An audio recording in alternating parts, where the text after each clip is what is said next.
ہمارے شہر میں 2-3 دن سے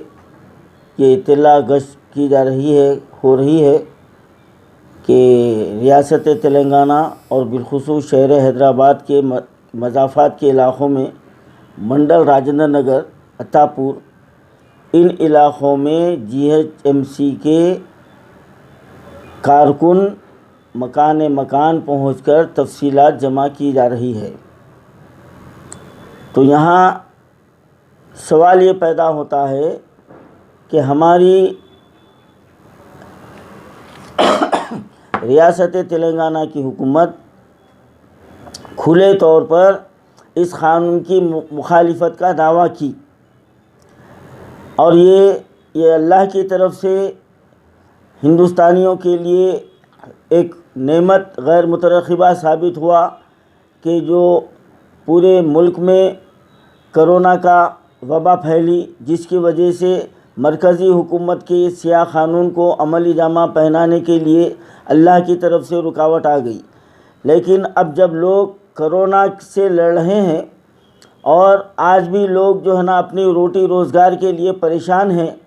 اور آج بھی دواخانوں میں خاطر خواہ شہریوں کے علاج کے لیے کوئی سہولتیں مہیا نہیں ہیں، اور آج بھی کسان پریشان ہیں، تجارت پیشہ پریشان ہیں، ملازمت پیشہ پریشان ہیں، ان حالات میں اگر حکومت در پردہ پچھلے دروازے سے اپنے ناپاک ارادوں کو، ناپاک عزائم کو پوری کرنے کی کوشش اگر شروع کر دی ہے، تو پھر تمام شہریوں کو، تمام ہندوستانیوں کو اس سے جو ہے نا بیدار ہو جانے کی ضرورت ہے۔ ہمارے CM صاحب کی ایک خاص صفت ہے کہ وہ کہتے کچھ ہیں اور کرتے کچھ ہیں، اور یہ آل انڈیا صوفی علماء کونسل یہ ابتدا سے یہ جملہ دہرا رہا ہے کہ CM کے کسی وعدے پر یقین کرنا ہماری بہت بڑی نادانی ہے۔ اور CM صاحب نے اسمبلی میں CAA کے خلاف جو ہے نا بل پاس کیا تھا، NRC کا نام بھی زبان پر نہیں لیا تھا، لیکن چند ناقابت اندیش لوگ اس کو اپنی کامیابی سمجھ کر جشن بھی منائے۔ تو یہ ان کی ذہنی دیوالیہ پن کی جو ہے نا یہ بات کی جو ہے نا عکاسی جو ہے نا کی جاتی ہے کہ جبکہ CAA قانون سے ہندوستانی شہریوں کو کوئی نقصان ہونے کی جو ہے نا اس میں کوئی گنجائش نہیں ہے۔ اصل ہمارے ساتھ جو دھوکہ دیا جا رہا ہے NRC کے نام پر، اور NRC کے نام پر ہمارے باپ دادا کے شہریت کا جو ثبوت پوچھا جا رہا ہے، اس سے ہندوستانیوں کو اعتراض ہے اور اسی سے ہم مخالفت کر رہے ہیں۔ لیکن آج 7-8 مہینے کے بعد پھر در پردہ یہ سلسلہ شروع کیا گیا ہے، اور ہمارے ادھر کے اطراف کے علاقوں میں یہ کام شروع ہو چکا ہے۔ تو میں یہ ہمارے نیوز چینلوں کے ذریعے تمام شہر حیدرآباد و تلنگانہ ریاست اور ہندوستان کے تمام شہریوں سے میں یہ پرزور جو ہے نا اپیل کرتا ہوں کہ یہ جو سازش پھر شروع کی گئی ہے اور اس کو خاموشی اختیار کیا جا رہا ہے،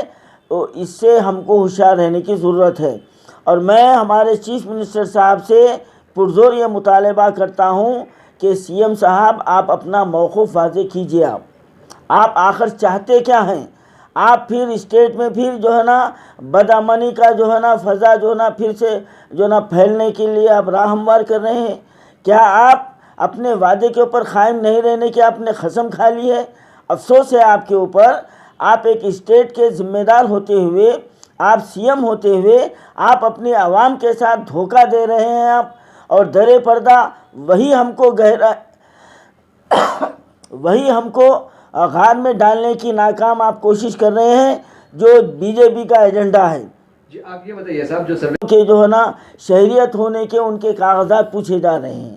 جبکہ مردم شماری میں جو لوگ موجود ہیں ان کے تفصیلات لیے جاتے تھے، اور الحمدللہ آج بھی وہ دینے کے لیے ہر شہری بالکل تیار ہے۔ لیکن اب جس انداز میں جو ڈاکومنٹس مانگے جا رہے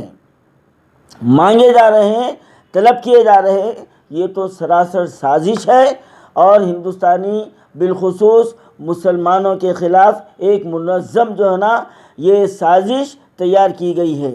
اور میں یہاں پر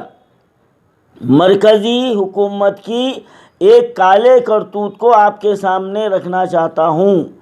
کہ وہ کالا کرتوت یہ ہے کہ کرونا کی وبا میں آپ پورے ہندوستان کا جائزہ لیجئے، دواخانوں میں مرنے والوں کی تعداد مسلمانوں کی ہے اور دلتوں کی ہے، اس میں کوئی بڑی ذات کا آدمی نہیں مرا۔ تو یہ مرکزی حکومت دلتوں کو، مسلمانوں کو ہندوستان سے ختم کرنا چاہتی ہے، یہ اس کا جو ہے نا ایجنڈے میں شامل ہے، اور یہ ہندوستانی اس کو کبھی کامیاب ہونے نہیں دیں گے۔ اب وہ معاملات سے ابھی نکلے بھی نہیں، آج بھی ہندوستانی اس بیماری میں مبتلا ہے، لیکن پھر یہ اور ایک جو نا پریشانی ہم پر لاگو کی گئی ہے، ہم اس کی سختی سے مخالفت کرتے ہیں۔ میں تمام شہریوں سے، تمام ہندوستانیوں سے یہ اپیل کرتا ہوں کہ اگر آپ کے گھر پہ کوئی آئے اور یہ تفصیلات آپ سے مانگے تو آپ کو خطائی دینے کی ضرورت نہیں ہے، جب تک کہ ہماری ریاستی حکومت اس بات کا اعلان نہ کرے کہ بھئی مردم شماری کی جا رہی ہے۔ تو ہم اس مردم شماری کے جو اس کے قواعد ہے، جو اصول ہے، اس کو دیکھ کر اس کے حساب سے ہم جو ہے نا مردم شماری میں حصہ لیں گے، لیکن یہ در پردہ جو سازش کی جا رہی ہے، ہم کو اس سے ہوشیار رہنے کی ضرورت ہے۔